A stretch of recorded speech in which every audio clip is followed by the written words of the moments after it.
can imagine that the morning that she wrote this letter, she would have been standing in her kitchen.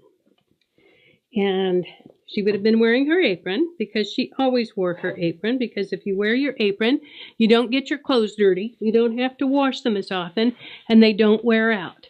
And so she would have been standing at the kitchen sink, and she would have been fuming, just fuming. And as she was washing the dishes, she would have been slamming them into the drainer. And at some point, she would have realized that she just had two choices. She could either stand there and explode, or she could go to her desk and she could write to me. So this is what she had to say. Dear Elaine, I am so upset over the advice that is being given to people today about doing your own thing and to hell with everybody else. And I think that's one of the reasons there's so many divorces and so much unhappiness in the world. And I think Dr. Wayne Dyer had a lot to do with it when he wrote this book, Your Erroneous Zones. I bought this book and I started reading it, and I just got so angry and up on my high horse, I just had to put it down. I couldn't even finish it. There were two things that bothered me about that book. And the first thing is, I don't think Dr. Dyer understands that there are two genders. Seems to me he thinks there's only the male.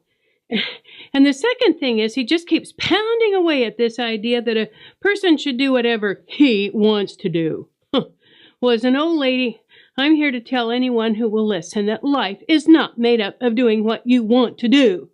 When a person commits to marriage and parenthood, your time of living your life for yourself is over. Forever. Now, thank goodness, I have learned how to find my own peace and happiness from within, which is a good thing.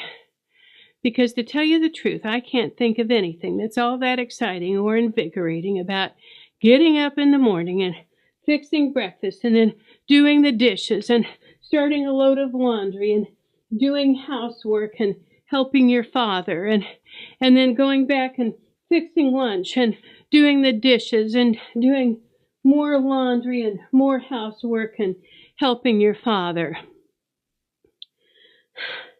An exciting day for me might consist of maybe having an interesting telephone conversation, or perhaps running into somebody on the street or in the grocery store. And for this, I should take vitamins. I should eat right and exercise so I can prolong this wonderful life experience. No, give me a break. No, my joy in life comes from learning and growing mentally and spiritually. And the thing that I've discovered about having my own happiness and peace from within is that I can stay more or less emotionally detached and still do what has to be done to give other people a reasonable amount of happiness. So I believe my mother's detached attitude was actually the secret to her survival. And it eventually morphed into what she called an attitude of creative indifference. We were talking on the phone one day, and I said, "So, Mom, what's the difference between being detached and being creatively indifferent?" And she said, "Oh, hell, you can call it whatever you want to call it. It means the same thing. It's just that I think detached sounds a little cold. I like the term creative indifference better. But what it means is not allowing yourself to become emotionally ravaged by the disease or the progression of events."